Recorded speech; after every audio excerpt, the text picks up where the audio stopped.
Waheguru Ji Ka Khalsa, Waheguru Ji Ki Fateh. I apologize if I look really tired. It's actually because I'm really tired right now. I'm at the end of my day, and I wanted to do a video because pretty soon here I want to talk some more about ideas relating to my time in the military and about being a veteran.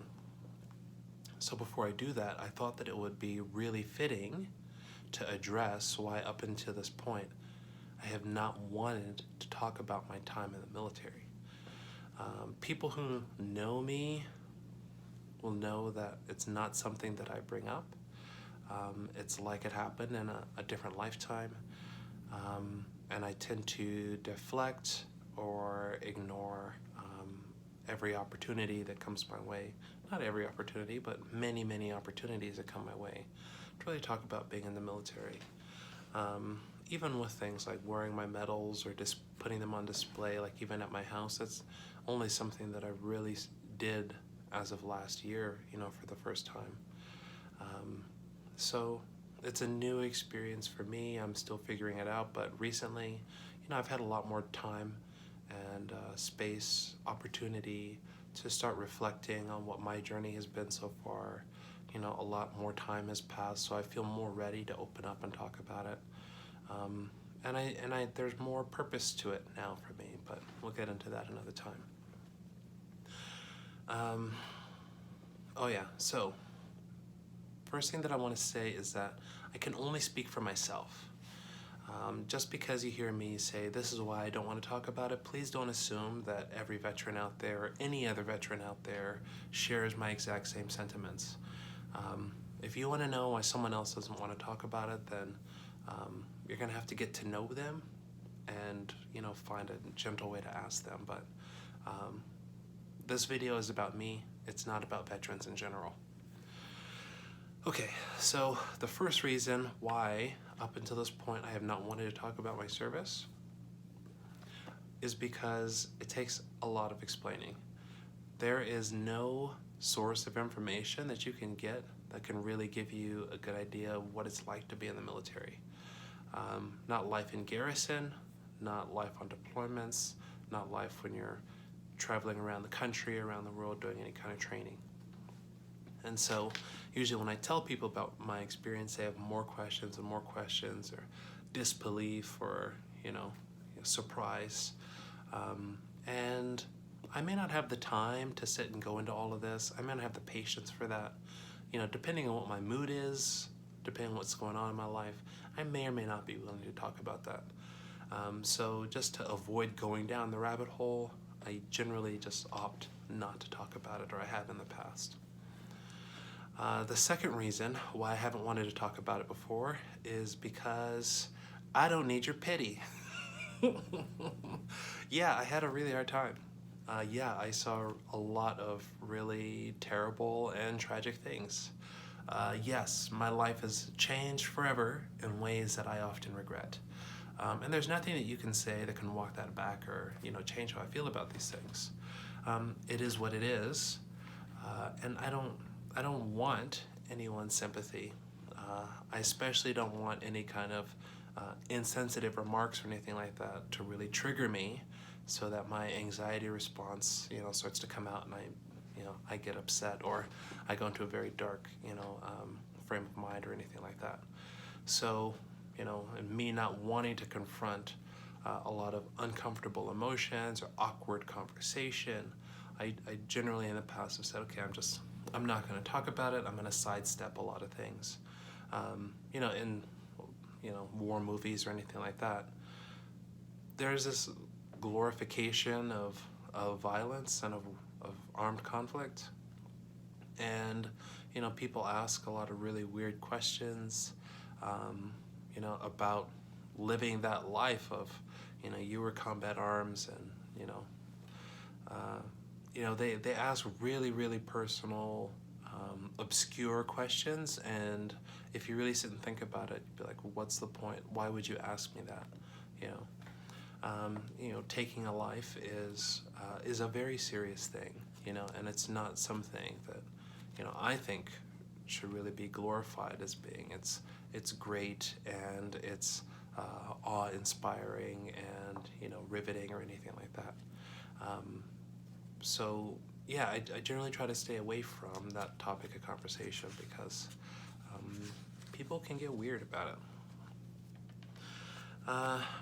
Talking about uncomfortable emotions and confronting those, it brings me to my next reason.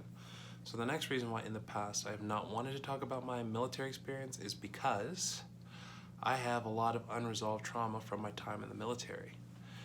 And again, I may not be ready to confront those feelings, and unless you're my therapist, you might not be ready for that either. So yeah, of course, I'm not going to want to talk about it. I'm going to omit a lot of information about, you know, my time, especially on deployments and what that was like. But, you know, the downside of that is that when I don't talk about it, I don't get to process how I feel. I don't get to mourn. I don't get to think about what can I do with my experience and how can I use that in my life going forward. So there's a lot that goes unresolved and unrecognized. And that can have, that in the past has had a huge detrimental effect on me. So, you know, which this is part of the reason why I'm starting to open up more about it and be much more vocal about what my experience was.